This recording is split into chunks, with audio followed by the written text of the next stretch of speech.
Hi friends, welcome back to my channel. ఈ రోజైతే మనం బిగ్ బాస్ అగ్ని పరీక్ష గురించి అయితే తెలుసుకోబోతున్నాము. ఫస్ట్ శ్రీముఖి గారు స్టేజ్ మీదకి వచ్చిళ్ళు. తర్వాత అగ్నికి వాయువు తోడైతే ఎంత ఎక్కువగా మండుతుందో ఈ అగ్ని పరీక్షలో కూడా జ్యూరీస్ ఎల్లో కార్డు తెచ్చిన తర్వాత అంతే ఎక్కువగా అంతే హీట్ అయితే మన షోలో వచ్చింది. ఇప్పటి నుండి కంటెస్టెంట్స్ చాలా బాగా పర్ఫార్మెన్స్ చేస్తున్నారు అని చెప్పి జ్యూరీస్ని అయితే స్టేజ్ మీదకి పిలిచారు శ్రీముఖి గారు. ప్రతి విషయంలో ఆలోచన చేయడం అయితే ఎంత ఇంపార్టెంటో అలాగే ప్రతి విషయాన్ని అంచనా వేయడం కూడా అంతే ముఖ్యం. ఈరోజు మనకు టాస్క్ వచ్చేసి ఎవరు అంచనా వేయడంలో బెస్ట్, ఎవరు అంచనా వేయడంలో వరెస్ట్, అంటే ఎవరు దగ్గరగా స్ట్రాంగ్ ఉన్నారు, అంచనా వేయడంలో ఎవరు వీక్ ఉన్నారు అనేది ఈరోజు టాస్క్లో ఏంటంటే అంచనా వేయడంలో ఈరోజు టాస్క్ స్టార్ట్ అయింది. ఫస్ట్ ఏంటంటే మర్మరాలు తీసుకొచ్చిళ్ళు స్టేజ్ మీదకి. మర్మరాలు తీసుకొచ్చిన తర్వాత అందరూ వచ్చి 250 గ్రామ్స్ అయితే 250 గ్రామ్స్కి ఎవరు దగ్గరకు తీసుకొస్తే వాళ్ళు ఈ టాస్క్ విన్నర్ అని చెప్పి పెట్టిళ్ళు. అక్కడ అందరూ చాలా చాలా తక్కువ తీసిళ్ళు. ఒక శ్రీజ మాత్రం 210 గ్రామ్స్ తీసింది. తను సెలెక్ట్ అయింది, తన పక్కన కూర్చుంది. మళ్ళీ నెక్స్ట్ చెరుకు గడలు పెట్టిళ్ళు. చెరుకు గడలు పెట్టిన తర్వాత అందులో ఎక్కువ ఒక కింద ఒక బేస్ లాగా పెట్టి అందులో కొంచెం లోపలికి పెట్టిళ్ళు. చెరుకు గడలు అయితే ఎవరు పెద్దది తీస్తారో వాళ్ళు ఈ టాస్క్లో విన్నమాట. పెద్ద చెరుకు గడ మాత్రం షాకీబ్ తీసిండు. నెక్స్ట్ ఏంటంటే కొన్ని స్టార్స్ తీసుకొచ్చిండు. అందులో ఎన్ని ఉన్నాయి, ఎవరు దగ్గరగా కౌంట్ ఎవరు చేస్తారో వాళ్ళు విన్నమాట. హరీష్ కొంచెం దగ్గరగా చెప్పిండు, అందులో హరీష్. మళ్ళీ నెక్స్ట్ పొటాటోస్లో ఎవరు పెద్దది తీస్తారో వాళ్ళు చెప్పిన మెజర్మెంట్కి అందరికంటే ఎవరు పెద్దది తీస్తారో వాళ్ళు అన్నమాట.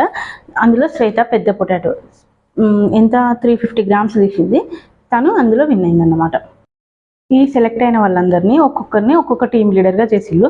First next Sreeja team colour వచ్చేసి గ్రీన్, తర్వాత Shakib yellow colour team, next వచ్చేసి తర్వాత హరీష్ గారు రెడ్ టీం, తర్వాత Shweta blue team and Shreya. లాస్ట్కు మనీష్, శ్రేయ, దాలియా వీళ్ళు ముగ్గురు మిగిలిరు కదా. వీళ్ళ ముగ్గురిలో డిస్కషన్ చేసుకొని మీరు ఒకరు లీడర్గా కావాలి అని చెప్తే వాళ్ళు ముగ్గురు ఎవరు కాంప్రమైజ్ కాలేదు.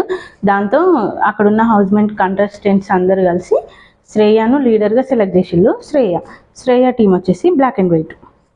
ఓకేనా ఫ్రెండ్స్, శ్రేయ వచ్చేసి చాలా ఎమోషనల్గా ఫీల్ అయింది. శ్రేయ అంటే 19 ఇయర్స్ అమ్మాయి అని చెప్పి తన గురించి మనం ఇదివరకు మాట్లాడుకున్నాం కదా. తనకు లక్ కూడా సపోర్ట్ చేయట్లేదు అసలు. నేను మా మమ్మీతో చెప్పి చాలా ఫీల్ అవుతున్నా అని చెప్పి నేను చాలా యాక్టివ్గా ఉండే అమ్మాయి అట తను, కానీ చాలా డల్ అయిపోయినా, నాకు అసలు లక్ కూడా సపోర్ట్ చేయట్లేదు అని చాలా ఫీల్ అయింది. ఫీల్ అయిన తర్వాత గేమ్ స్టార్ట్ అయింది. అసలు గేమ్ ఏంటంటే ఒక పెద్ద రాడ్లో కొన్ని బెలూన్స్ వేసిళ్ళు. ఒక పెద్ద బాస్కెట్లో కొన్ని బెలూన్స్ వేసిళ్ళు. బెలూన్స్కి సపోర్ట్ ఒక్కొక్క లేయర్కి కొన్ని రాడ్స్ పెట్టిళ్ళు. ఒక లేయర్కు కొన్ని రాడ్స్ పెట్టి కొన్ని బెలూన్స్ వేసిళ్ళు. మళ్ళీ నెక్స్ట్ లేయర్కి మళ్ళీ కొన్ని రాడ్స్ పెట్టి మళ్ళీ కొన్ని బెలూన్స్ వేసిళ్ళు. అట్లా స్టెప్ బై స్టెప్ వేసుకుంటూ వెళ్ళిళ్ళు. టాస్క్ ఏంటంటే ఒక్కొక్క టీం నుండి ఒకరు వచ్చి ఫస్ట్ ఒక రాడ్ తీయాలి.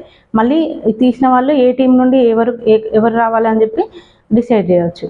మళ్ళీ ఆ టీం పేరు చెప్తే అందులో నుండి ఒక కంటెస్టెంట్ వస్తారు, మళ్ళీ ఒకటి తీస్తారు. లాస్ట్కు ఇప్పుడు కింది రోలో ఫస్ట్ రోలో ఉన్న రాడ్లా తీసేటప్పుడు అందులో ఒక బెలూన్ బ్లాక్ కలర్ బెలూన్ ఉంది. ఆ బెలూన్ కింద పడ్డదనుకో వాళ్ళు ఆ గేమ్ నుండి అవుట్. అట్లా అందరు ఒక్కొక్కరు అవుట్ అయిపోయారు. లాస్ట్కు మిగిలింది శ్రేయ టీం విన్ అయింది. విన్ అయిన తర్వాత శ్రేయ డ్యాన్స్ చేసింది. తను శ్రీముఖి అండ్ బిందు మాధవ్ గారు ఇద్దరు స్టేజ్ మీదకి వచ్చి శ్రేయని ఎత్తుకున్నారు. చాలా హ్యాపీగా ఫీల్ అయ్యారు. Shreya, mummy this is for you అని చెప్పి నీకోసం ఇది చేశాను నేను చాలా హ్యాపీగా ఫీల్ అయింది. జడ్జెస్ అండ్ శ్రీముఖి గారు కూడా తనను చాలా మెచ్చుకున్నారు. ఇద్దరు ఎల్లో కార్డు ఉన్న కంటెస్టెంట్స్ మీ టీంలో ఉన్నారు, నువ్వు గెలవడమే కాకుండా వాళ్ళను కూడా గెలిపించను, వెరీ గ్రేట్ అని చెప్పి మెచ్చుకున్నారు శ్రేయను. నాకు కూడా చాలా బాగా నచ్చింది. ఓట్ అప్పీల్ కోసం అయితే శ్రేయ టీం నుండి దాలియాను సెలెక్ట్ చేశారు. తను ఓట్ అప్పీల్ చేసుకుంది. వరెస్ట్ ప్లేయర్గా శ్వేత ఆ గేమ్ నుండి ఫస్ట్ తనే అవుట్ అయింది. తను అవుట్ అవ్వడం కాకుండా తన టీం కూడా అవుట్ అయిపోయింది. అందుకని శ్వేత వరెస్ట్ ప్లేయర్గా ఇచ్చిళ్ళు. తనకి ఎల్లో కార్డు కూడా ఇచ్చిళ్ళు. అంటే ఇప్పుడు మొత్తం 3 మెంబర్స్కి ఎల్లో కార్డు ఉన్నాయి, దాలియాకి, మనీష్కి అండ్ శ్వేతకి ఇప్పటి వరకు జరిగిన వాటిలలో. తర్వాత మోస్ట్ వాల్యుబుల్ ప్లేయర్గా శ్రేయకైతే నేనైతే ఫుల్ సపోర్ట్ చేస్తాను. మీరు కూడా చేయండి ఫ్రెండ్స్. ఓకేనా, థ్యాంక్ యూ. ఈ రోజుతో ఇది అయిపోయింది. మళ్ళీ రేపటి ఎపిసోడ్లో మళ్ళీ కలుసుకుందాం. Okay, thank you, bye.